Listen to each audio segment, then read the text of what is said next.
செய்திகளுக்கு பிரதான அனுசரணை வழங்குவோர் பரேச லாஷப்பல் விடி கேஷ் அண்ட் கேரி காஸ்லே கோனேஸ் விடி சூப்பர் ஸ்டோர்.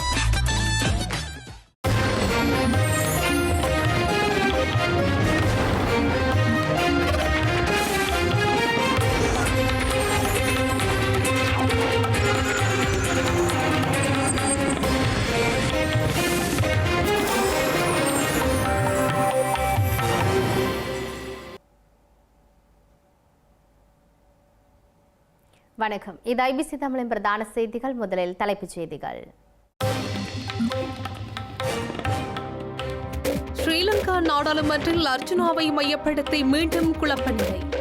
மனநோயாளி என கூறிய தயாசிரி. லசந்த விக்ரமதுங்கவின் கொலை சந்தேக நபர்களை விடுவிக்க சட்டமா அதிபர் பரிந்துரை. ஊடக அமைப்புகள் எதிர்ப்பு. நெல்லுக்கான உத்தரவாத விலை வெளியீடு நாளை முதல் நடைமுறைக்கு வரும் வகையில் அறிவிப்பு.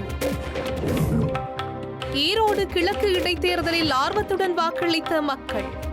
திமுக வேட்பாளரை நேரடியாக எதிர்கொள்ளும் நாம் தமிழர் கட்சி. காசாவை அமெரிக்கா கையகப்படுத்தும் என்கிறார் ட்ரம்ப். வலுக்கும் கண்டனங்கள். இனி விரிவான செய்திகள். ஸ்ரீலங்கா நாடாளுமன்ற அமர்வில் யாழ் மாவட்ட நாடாளுமன்ற உறுப்பினர் அர்ஜுனா மீண்டும் குழப்பம் விளைவிக்கும் வகையில் செயற்பட்டதால் அவரை மனநல மருத்துவரிடம் அனுப்புமாறு ஐக்கிய மக்கள் சக்தியின் நாடாளுமன்ற உறுப்பினர் தயாசிரி ஜெயசேகர சபாநாயகரிடம் கோரிக்கை விடுத்தார். நாடாளுமன்றில் இன்று புதன்கிழமை சிறப்புரிமை மீறல் பிரச்சினையை முன்வைத்து நாடாளுமன்ற உறுப்பினர் அர்ஜுனா உரையாற்றிய போது அவர் இதனை சபாநாயகரிடம் வலியுறுத்தினார். இந்த நிலையில் நாடாளுமன்ற உறுப்பினர் அர்ஜுனா இன்று சபையில் கூறிய சில வார்த்தைகள் நாடாளுமன்ற ஒலிப்பதிவான கன்சாட்டில் இருந்து நீக்கப்படுவதாக சபாநாயகர் அறிவித்தார்.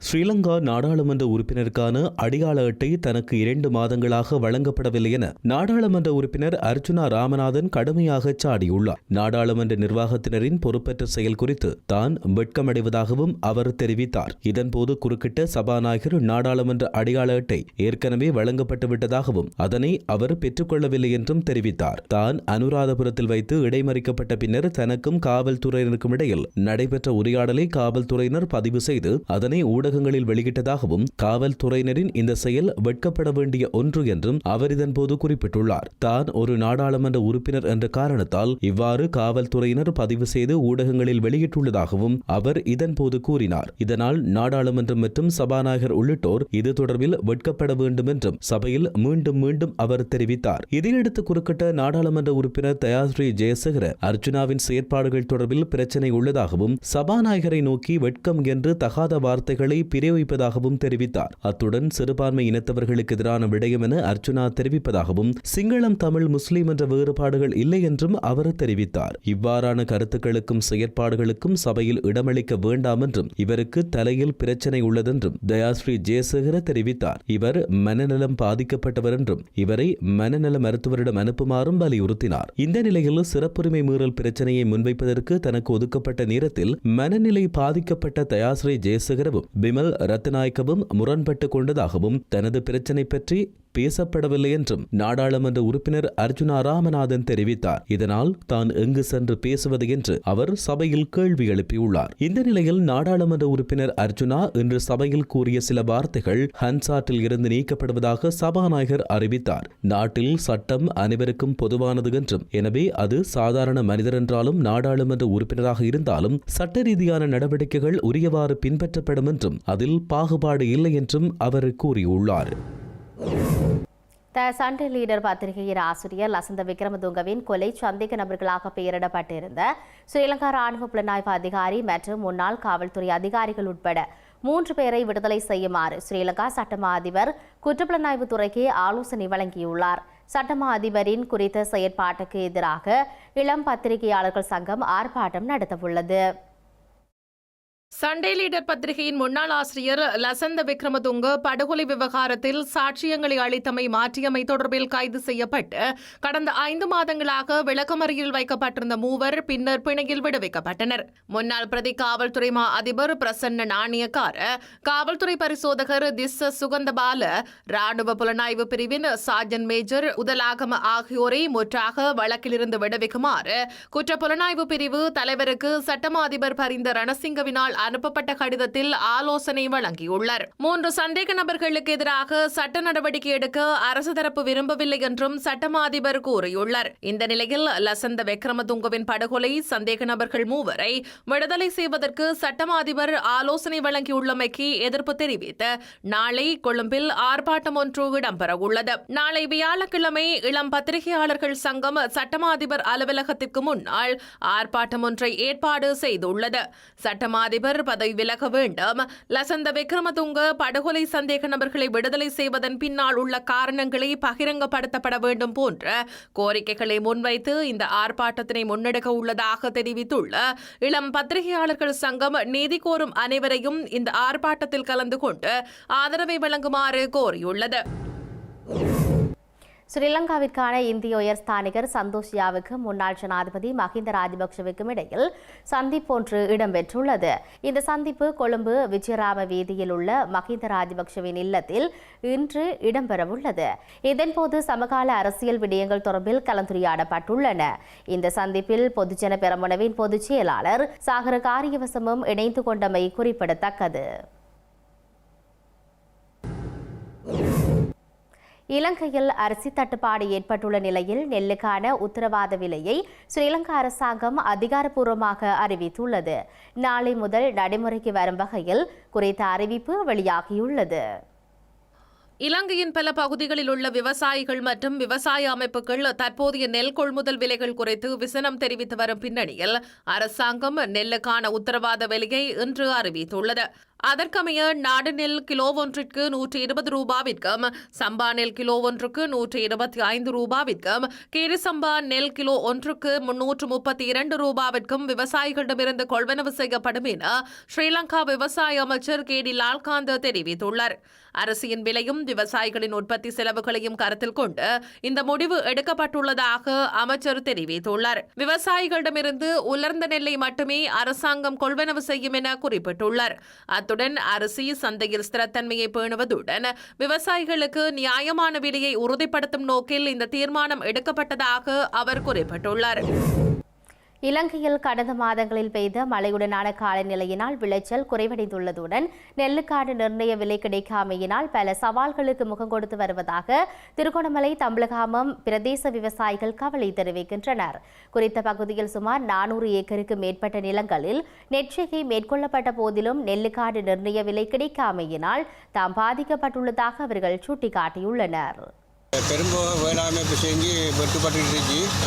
இதுக்கு முதல்ல 2-3 தடவையில் மழை பெஞ்சு வெள்ளாமை எல்லாம் பிடிந்து பெரிய நஷ்டமான நிலையை ஏற்படுத்திட்டு அடுத்தது இப்போ வெள்ளாமே நாங்கள் கஷ்டப்பட்டு வெட்டிக்கிட்டு இருக்கோம்.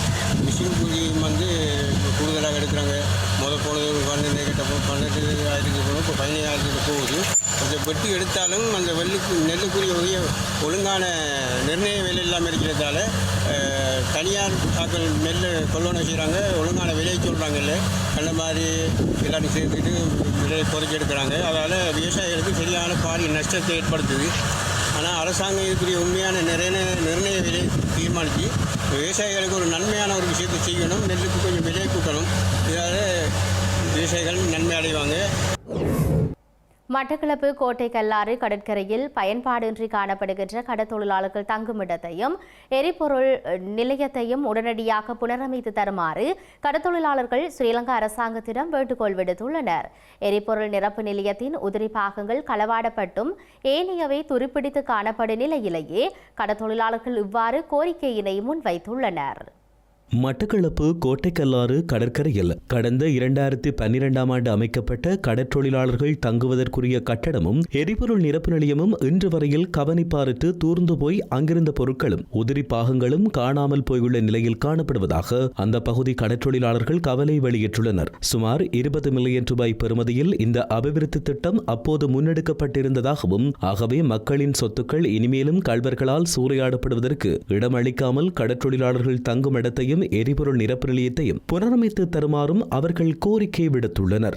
இந்த பெட்ரோல் செட் பம்ப் எல்லாம் போட்டு இப்போ ஒரு 10 வருஷமாக போயிட்டு எந்த வித பலனும் அடையிறதால நாங்கள் அதில் இருந்த பம்புகள் அதில் பெரிய கருவிகள் எல்லாத்தையும் கழட்டிட்டு கொண்டு போயிட்டாங்க. ஆனால் இதை திரும்ப இருக்க ஒரு புனரமைச்சு தந்து இதை தகுந்த முறையில் ஒரு பாதுகாப்பு தந்தால் எங்களுக்கு மீனவருக்கு பெரிய ஒரு உதவியாக இருக்கும். எங்களுக்கு சாமான் வைக்க முடியல, ரூமில் சாமானை வச்சா கதை உடைச்சிட்டு சாமான் எடுக்காங்க. ஆனால் இதுக்கு ஒரு அரசாங்கம் முன்னின்று ஒரு நிறுவனத்திலேயே கொடுத்து இதை பொறுப்புகள் கொடுத்து இதை எங்களை பாதுகாத்து தந்தால் மீனவ சமூகத்துக்கு பெரிய ஒரு உதவியாக இருக்கும். சம்பந்தப்பட்ட அதிகாரிகள் இதை கவனத்துக்கு கொண்டு வரும்படி மிகவும் தாழ்மையோடு கேட்டுக்கொள்கிறேன். கட்டடத்தை கூடுதலாக பயன்படுத்துகிறாங்க. போதை, அதாவது சாராயம், கஞ்சா, இது எல்லாத்துக்கும் பயன்படுத்தி போட்டு போகும்போது போத்தலை உடைச்சி கட்டடத்துகளை மேலேயெல்லாம் போத்தலை கரைஞ்சி அந்த போத்தலோடலாம் கீழே விழுந்து தூரத்தில் இருந்தெல்லாம் ஜனங்கள் வந்து கொண்டு இருக்குது. ஆனால் கெட்ட முறையிலையெல்லாம் பயன்படுத்த துவங்கிட்டாங்க. எந்த நேரம் ஆக்கள் நாங்கள் இருக்கிறல்ல, இல்லாத டைமுகளில் ஆண் பிள்ளையும் பாராங்க, பொம்பளையும் பாராங்க, கேட்ட முடியுதுன்னா எங்களுக்கு அடிக்க வராங்க. இல்லாது இது ஒரு தகுந்த புதிய அரசாங்கம் வந்திருக்கு. இப்போ இந்த அரசாங்கம் எங்களுக்கு ஒரு நல்ல ஒரு நடவடிக்கை எடுத்து தருமாறு மிகவும் தாழ்மையோடு கேட்டுக்கொள்கிறோம். எந்த விதமான பயனும் கிடைக்கல. மீனவர்களுக்கு 500 ஆக்களுக்கு தான் சாராயம் குடிக்கிறது, இது சமைச்சி சாப்பிட்றது எல்லாம் செஞ்சு போட்டு அடாவடித்தனமான வேலையெல்லாம் செஞ்சு போட்டு போகிறாங்க. இந்தியாவில் இருந்து போதைப்பொருள் கடத்தலில் ஈடுபட்ட யாழ்ப்பாணத்தைச் சேர்ந்த 3 இளைஞர்கள் கைது செய்யப்பட்டுள்ளனர். மேலதிக விசாரணைகளை யாழ் காவல்துறையினர் மேற்கொண்டு வருகின்றனர். இந்தியாவில் இருந்து சட்டவிரோதமான முறையில் 104 கிலோகிராம் கேரளா கஞ்சாவை 2 படகுகளில் கடத்திய இளைஞர்கள் யாழ்ப்பாணத்தில் கைது செய்யப்பட்டுள்ளனர். யாழ்ப்பாணம் உதயபுரம் பகுதி கடற்பரப்பில் யாழ்ப்பாணம் மாவட்ட குற்றத்தடுப்பு பிரிவு காவல்துறையினரால் இன்று குறித்த கைது நடவடிக்கை முன்னெடுக்கப்பட்டுள்ளது. உதயபுரம் பகுதியைச் சேர்ந்த 24, 25 மற்றும் 27 வயதுடைய 3 இளைஞர்களை இவ்வாறு கைது செய்யப்பட்டுள்ளனர். மேலதிக விசாரணைகளுக்கு பின்னர் சந்தேக நபர்களை யாழ்ப்பாணம் நீதவான் நீதிமன்றத்தில் முற்படுத்த காவல்துறையினர் நடவடிக்கை எடுத்துள்ளனர். இதேவேளை மன்னார் மாந்தை மேற்கு பிரதேச செயலாளர் பிரிவுக்குட்பட்ட விடத்தல் தீவு குளப்பகுதியில் பல லட்சம் ரூபாய் பெறுமதியுடைய ஒரு தொகுதி கேரளா கஞ்சா பொதிகள் நேற்றைய தினம் காலை அடம்பன் காவல்துறையினரால் மீட்கப்பட்டுள்ளது. மன்னார் அடம்பன் காவல்துறையினருக்கு கிடைக்கப்பெற்ற ரகசிய தகவலின் அடிப்படையில் மேற்கொள்ளப்பட்ட தேடுதல் நடவடிக்கையின் பொழுது 42 லட்சம் ரூபாய் பெறுமதியுடைய 28 கிலோகிராம் எடை கொண்ட கேரளா கஞ்சா 13 பொதிகளாக வைக்கப்பட்டுள்ள நிலையில் மீட்கப்பட்டுள்ளன. அத்துடன் பெரும் தொகையான கேரளா கஞ்சாவுடன் 2 பிரபல வியாபாரிகள் கல்முனை விசேட அதிரடிப்படையினரால் கைது செய்யப்பட்டுள்ளனர். கைது செய்யப்பட்டுள்ள சந்தேக நபர்கள் 54 மற்றும் 62 வயதுடையவர்கள் என்பதோடு நீண்ட காலமாக கல்முனை, சாய்ந்தமருது, மருதமுனை, நட்பெட்டிமுனை உள்ளிட்ட பகுதிகளில் கேரள கஞ்சாவினை விற்பனை செய்தும் விநியோகித்தும் வந்துள்ளதாக காவல்துறையினர் தெரிவித்துள்ளனர். இலங்கைக்கு சட்டவிரோதமான முறையில் கொண்டு வரப்பட்ட பறவைகள் மற்றும் மருந்துகளுடன் 3 மன்னாரில் கைது செய்யப்பட்டுள்ளனர். கைது செய்யப்பட்ட சந்தேக நபர்கள் தம்புள்ளை மற்றும் கொழும்பில் வசிப்பவர்கள் என தெரியவந்துள்ளது. இலங்கைக்கு சட்டவிரோதமான முறையில் சில உயிரினங்கள் கொண்டு வரப்படுவதாக ஸ்ரீலங்கா கடற்படைக்கு கிடைக்கப்பெற்ற தகவலை அடுத்து மன்னார் காவல்துறையினரும் கடற்படையினரும் இணைந்து விசேட தேடுதல் நடவடிக்கையில் ஈடுபட்டிருந்தனர். இதன்போது மன்னார் பேசாலை பகுதியில் சந்தேகத்திற்கிடமான வகையில் பயணித்த பார ஊர்தி ஒன்று சோதனையிடப்பட்டது. குறித்த பார ஊர்தியில் 220 புறாக்கள், 20 ஆபிரிக்க காதல் பறவைகள், 8 பறக்கும் அணில்கள் மற்றும் 30 மருந்து மாத்திரைகள் மற்றும் மருந்து திரவங்கள் அடங்கிய 40 போத்தல்கள் கைப்பற்றப்பட்டதுடன் 3 சந்தேக நபர்களும் கைது செய்யப்பட்டுள்ளனர். கைது செய்யப்பட்ட சந்தேக நபர்கள் தம்புள்ளை மற்றும் கொழும்பில் வசிப்பவர்கள் என அடையாளம் காணப்பட்டுள்ளனர். அத்துடன் பறவைகள் மற்றும் பார ஊர்தியுடன் கைது செய்யப்பட்ட சந்தேக நபர்கள் மேலதிக சட்ட நடவடிக்கைகளுக்காக மன்னார் காவல்துறையிடம் ஒப்படைக்கப்பட்டுள்ளனர். செய்திகளின் நிறைவாக மீண்டும் தலைப்புச் செய்திகள். ஸ்ரீலங்கா நாடாளுமன்றில் அர்ச்சுனாவை மையப்படுத்தி மீண்டும் குழப்ப நிலை. மனநோயாளி என கூறிய தயாசு. லசந்த விக்ரமதுங்கவின் கொலை சந்தேக நபர்களை விடுவிக்க சட்டமா அதிபர் பரிந்துரை. ஊடக அமைப்புகள் எதிர்ப்பு. நெல்லுக்கான உத்தரவாத விலை வெளியீடு நாளை முதல் நடைமுறைக்கு வரும் வகையில் அறிவிப்பு. ஈரோடு கிழக்கு இடைத்தேர்தலில் ஆர்வத்துடன் வாக்களித்த மக்கள். திமுக வேட்பாளரை நேரடியாக எதிர்கொள்ளும் நாம் தமிழர் கட்சி. காசாவை அமெரிக்கா கையகப்படுத்தும் என்கிறார் ட்ரம்ப். வலுக்கும் கண்டனங்கள். இத்துடன் ஐபிசி தமிழ் தொலைக்காட்சியின் பிரதான செய்திகள் நிறைவு பெற்றன. உடனுக்குடன் செய்திகளை அறிந்து கொள்ள ibctamil.com என்ற நமது இணையதளத்தை பார்வையிடுங்கள். வணக்கம்.